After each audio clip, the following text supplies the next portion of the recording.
Hello my dear family, ఎలా ఉన్నారు అందరూ? నేనైతే చాలా బాగున్నాను. మీరు ఎలా ఉన్నారు? కమెంట్ అయితే చేసేయండి.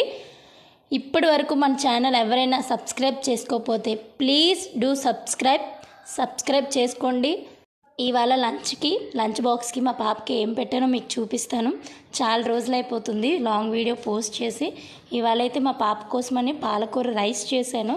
మ్యాక్సిమం నేను ఎక్కువ ఆకుకూరలతోనే తొందరగా ఈజీగా అయిపోయే రైసెస్ అయితే చేస్తాను. నేను పాలకూర రైస్ అని ఒక 4-5 ఆకులు కలిపేసి ఒకటే పులావ్లా చేస్తాను. ఇష్టపడతారు తొందరగా. ఆకుకూరలో చాలా మంచి పోషకాలు ఉంటాయి, ఐరన్ కంటెంట్ ఎక్కువ ఉంటుంది.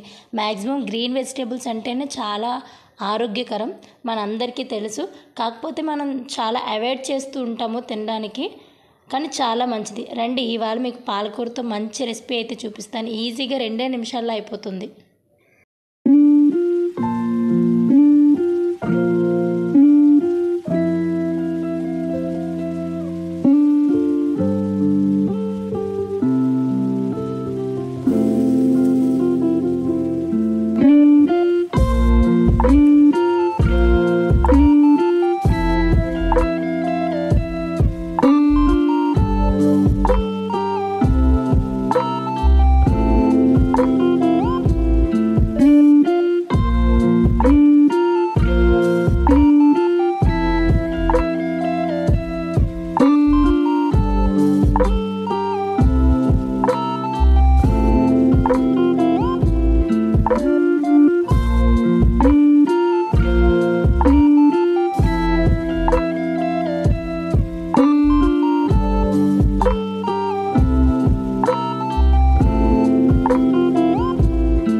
నాకు చాలా ఇష్టం ఇలాంటి రైస్లు అంటే.